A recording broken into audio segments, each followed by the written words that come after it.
తరతరాలుగా మన భారతదేశంలో మ్యారేజ్ అనేది ఒక పవిత్ర బంధం. ఆ పవిత్ర బంధాన్ని చేతుల్లో పెట్టుకొని కోట్లు సంపాదించే ఒక బిజినెస్ మోడల్గా మార్చేస్తున్నారు. మ్యారేజ్ అనే పేరుతో మొదలై డైవర్స్ అని, మెయింటెనెన్స్ కోసం యాలిమనీ అని సగటు మానవుని రక్తాన్ని పీల్చేస్తున్నారు. ఇంకా ఎంతమంది, ఎన్ని ప్రాణాలు?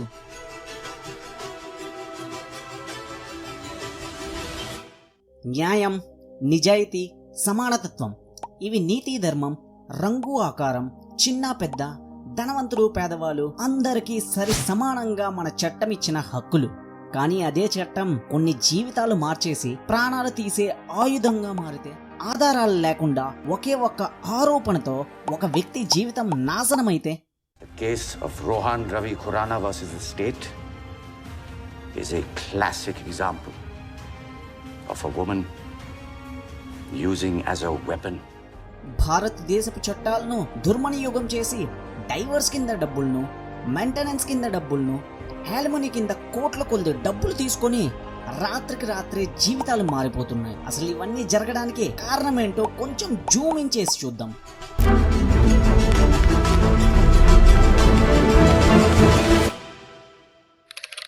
కరెక్ట్గా 18 నెలల ముందు ఒక క్రికెటర్ అండ్ ఒక సోషల్ మీడియా ఇన్ఫ్లుయెన్సర్ మొదటిసారిగా డాన్స్ క్లాసెస్ కోసం వీడియో కాల్లో కలుసుకున్నారు. आपने हमेशा मुझे क्रिकेट प्लेयरों के साथ देखा है, पर जो इस फ्रेम में मुझे ज्वाइन कर रही है मेरी लाइफ की कैप्टन. ఒక్క వీడియో కాల్ ఆ క్రికెటర్ లైఫ్ నే మార్చేసింది. ఇన్ఫాక్ట్ ఆ ఒక్క వీడియో కాల్ కాస్ట్ ఎంతో తెలిస్తే మీరు కూడా డెఫినెట్లీ షాక్ అవుతారు. 4,75,00,000. బట్ మీకు తెలిసి ఉంటుంది, Indian cricketer Yuzvendra Chahal and social media influencer Dhanashree Varma divorce తీసుకున్న సంగతి. భారత స్పిన్నర్ యజ్వేంద్ర చాహల్, ధనశ్రీ వర్మ విడాకులు తీసుకున్నారు. చాహల్, ధనశ్రీ విడాకుల వ్యవహారం మొదట్లో సోషల్ మీడియా అన్ని చోట్ల 60 కోట్ల యాలిమనీ మెయింటెనెన్స్ కింద ధనశ్రీ వర్మ డిమాండ్ చేసిందని కంప్లీట్ గా స్ప్రెడ్ అయింది. కానీ మొన్ననే ఫ్యామిలీ కోర్ట్ 4,75,00,000 మెయింటెనెన్స్ కింద యాలిమనీ ఇవ్వాలి అని తీర్పు చెప్పింది. అయితే ఇంతకు అసలు సంగతి ఏంటి? అసలు ఏం జరిగింది? 4,75,00,000 ఇచ్చిన యుజ్వేంద్ర చాహల్ కరెక్టా, లేదా ఈ డబ్బులను తీసుకున్న ధనశ్రీ వర్మ కరెక్టా? అసలు మన హిందూ మ్యారేజ్ యాక్ట్ 1955 ప్రకారం ఇలా యాలిమనీ తీసుకోవడం న్యాయమేనా? ఒకవేళ న్యాయమైతే ఈ డబ్బులను నిర్ణయించేది ఎవరు? పెళ్లి చేసుకుని కొంతకాలానికి డైవోర్స్ ఇచ్చి కోట్లాది డబ్బులు తీసుకొని సమాజానికి ఇస్తున్న మెసేజ్ ఏంటి? తదుపరి తరాలకి ఇస్తున్న మోరల్ ఏంటి? 2002లో అమీర్ ఖాన్, రీనా దత్తా డివోర్స్ 50 కోట్ల యాలిమనీ. 2004లో సైఫ్ అలీ ఖాన్, అమృతా సింగ్ డివోర్స్ 5 కోట్ల యాలిమనీ. 2011లో ప్రభుదేవా రామలత డివోర్స్ 20 నుండి 25 కోట్ల వర్త్ ప్రాపర్టీ యాలిమనీ. 2014లో రితిక్ రోషన్ అండ్ సుషానే ఖాన్ డివోర్స్ 380 కోట్ల యాలిమనీ. ఇక క్రికెటర్ విషయానికి వస్తే 2023లో మొహమ్మద్ షామి, 2024లో హార్దిక్ పాండ్యా, 2025లో యుజ్వేంద్ర చాహల్. ఇలా చెప్పుకుంటూ పోతే చాలా ఉన్నాయి. ఈ ప్రశ్నలన్నిటికీ సమాధానంతో పాటు ప్రస్తుతం జరుగుతున్న divorce, alimony and false allegation వంటి ముఖ్య అంశాలను మీకు అర్థమయ్యేలా చెప్పి సమాజంలో చిన్న మార్పు తేవాలనే ఆశతో ఒకే ఒక్క పలుకుతో మొదలు పెడుతున్నాం. Let's raise the voice.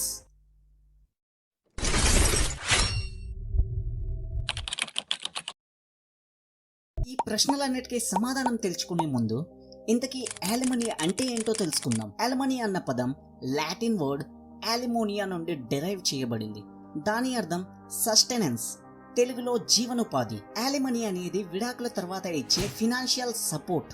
మన హిందూ మ్యారేజ్ యాక్ట్ 1955 ప్రకారంగా ఒక భర్త గాని లేదా భార్య గాని విడాకుల తర్వాత శారీరకంగా లేదా మానసికంగా పని చేయలేని స్థితిలో ఉన్నప్పుడు డివోర్స్ జరిగితే వాళ్ళ జీవితం నష్టం అవ్వకుండా ఉండటానికి కోర్ట్స్ నిర్ణయించిన ఫినాన్షియల్ సపోర్ట్. సింపుల్గా చెప్పాలి అంటే ఎన్నో జీవితాలు, ఎన్నో అనుబంధాలు కాపాడటానికి తీసుకువచ్చిన ఒక చట్టం. కానీ ఈరోజు ఈ చట్టం అనేది ఒక ఆటగా మారిపోయింది, ఒక లాటరీగా మారిపోయింది, ఒక పెద్ద జాక్పాట్గా మారిపోయింది. ఒక్కసారి కేసు వేసి కోట్లు సంపాదించే పెద్ద ప్లాన్గా మారిపోయింది. ఈ విషయం నేను అనట్లేదు, national crime records bureau reports చూడండి. సుమారు లాస్ట్ 3 yearsలో 4 లక్షల కేసెస్, అందులో కేవలం 15% మాత్రమే జెన్యున్ కేసెస్ గా ప్రూవ్ అయ్యాయి. మిగతా అందరూ డబ్బులు దోచేయడానికి వేసిన ఫాల్స్ అలిగేషన్స్.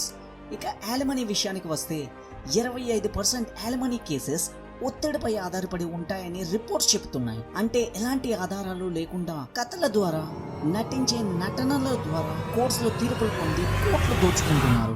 ఒక నెలకు 30,000 సంపాదించే సగటు వ్యక్తి ఫాల్స్ అలిగేషన్ కు గురి అయితే ప్రూఫ్స్ చూపించలేక, మాటలతో నమ్మించలేక కోర్ట్స్ వేస్తున్న వాయిదా డేట్స్ చుట్టూ, లాయర్స్ కు కట్టిన ఫీజు చుట్టూ, సమాజంలో జరుగుతున్న అవమానం చుట్టూ అల్లుకుపోయి తట్టుకోలేక ఆఖరికి తీసుకున్న డెసిజన్ సూసైడ్. ఈ వీడియోని చూడండి.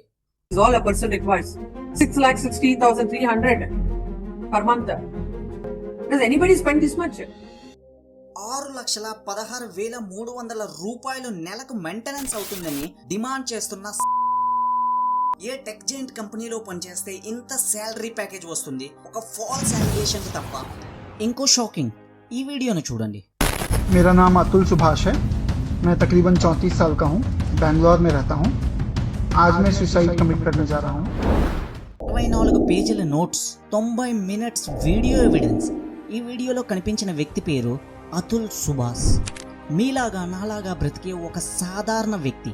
అందరిలాగే పెళ్లి చేసుకుని సుఖంగా పిల్లా పాపలతో ఉండాలనే కలలు చూసిన వ్యక్తి. పెళ్లి జరిగిన కొంతకాలానికే అతని జీవితం ఒక నరకంగా మారిపోయింది. అతని ఎక్స్ వైఫ్ నిఖితా సింఘానియా, ఆమె మదర్ నిషా సింఘానియా మొదట్లో బిజినెస్ పెడతామని కొన్ని లక్షలు, ఆ తర్వాత ఇల్లు కొంటామని కొన్ని లక్షలు, ఆ తర్వాత ఇంటిని రెనోవేట్ చేద్దామని కొన్ని లక్షలు, ఇలా డబ్బంతా చివరికి అతని మీద సెక్షన్ 498A అండర్ ఐపీసీ మీద cruelty against women and misuse FIR case వేసి 3 కోట్ల యాలిమనీ ఆమె కోసం, 30 లక్షలు అతని చిన్న బాబు మెయింటెనెన్స్ కోసం డిమాండ్ చేశారు. ఇన్ఫాక్ట్ అతన్ని వాళ్ళ బాబుతో కలవడానికి కూడా ఇచ్చేవారు కాదు. కోర్ట్స్ చుట్టూ, కోర్ట్స్ వేస్తున్న డేట్స్ చుట్టూ, లాయర్స్ కి కడుతున్న ఫీజు చుట్టూ, వీళ్ళు పెడుతున్న టార్చర్ని తట్టుకోలేక 24 పేజీల నోట్స్, అతనితో జరిగిందంతా రాసి 90 మినిట్స్ వీడియో చేసి, నేను ఓడిపోయింది జీవితంతో కాదు, నేను ఓడిపోయింది మన చట్టంతో.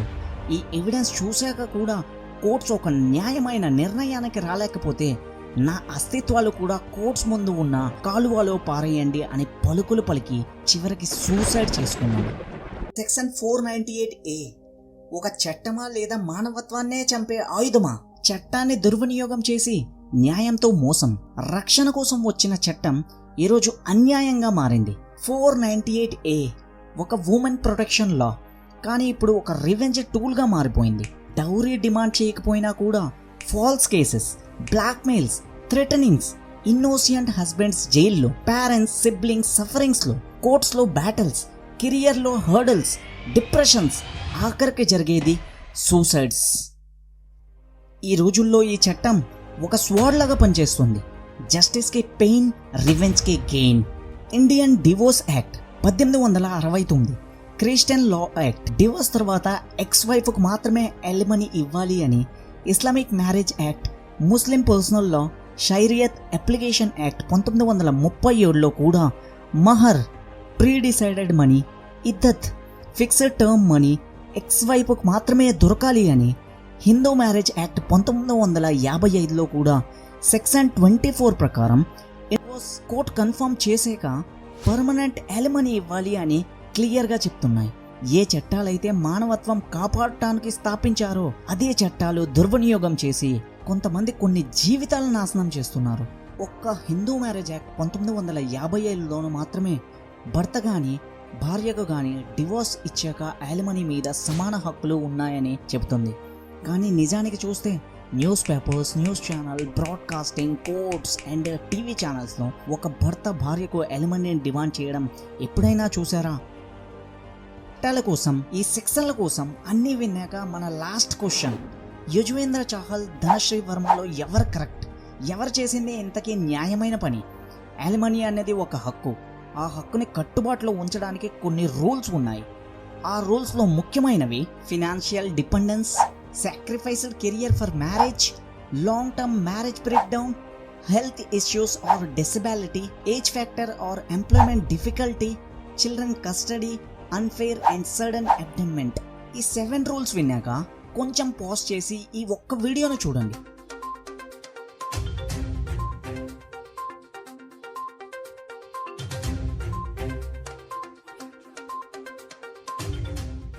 ఈ వీడియో చూసాక ఈ 7 రూల్స్తో తను చెప్తున్న మాటలను కంపేర్ చేసి చూద్దాం. Financial dependence, being a doctor, actor, dancer, social media influencer, independent అని తనే క్లియర్గా చెప్తుంది.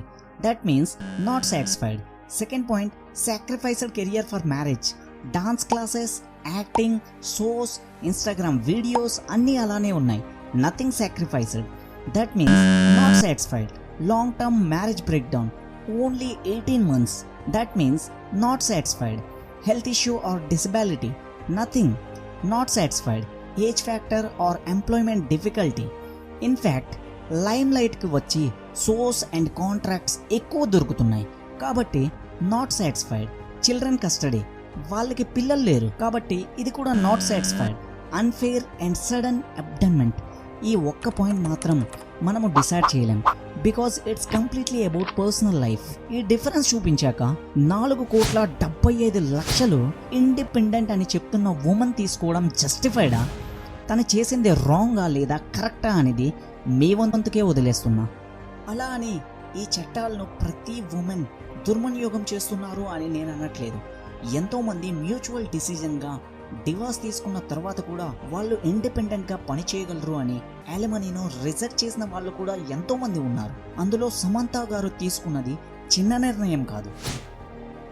నో చెప్పడం, హ్యుమానిటీ అండ్ డిగ్నిటీ ఇంకా బ్రతికే ఉంది అని నిరూపించారు. వీడియో చేయడానికి ముఖ్య ఉద్దేశం ఎవరినో కించపరచడానికి కాదు, అలాగే మహిళలను విమర్శించడానికి కాదు. మన చట్టాలు ఎలా పనిచేస్తున్నాయి, మన జెండర్ న్యూట్రాలిటీ ఎక్కడ ఉంది, టాప్ సెలబ్రిటీస్, టాప్ క్రికెటర్స్తో ఇలా జరిగితే ఇదేదో బాగుంది, పెళ్లి చేసుకుని డైవర్స్ ఇస్తే కోట్లు సంపాదించుకోవచ్చు అనే ఒక్క రాంగ్ థాట్ వస్తే ఏంటి పరిస్థితి?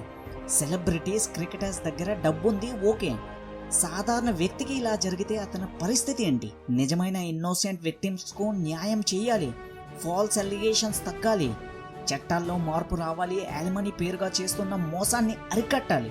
ఈరోజు జరుగుతున్న అన్యాయాలు మీతో నాతో జరగకముందే, ఇంకో అతుల్ సుభాష్ ను చూడకముందే ఈ అన్యాయాలను అరికడదాం.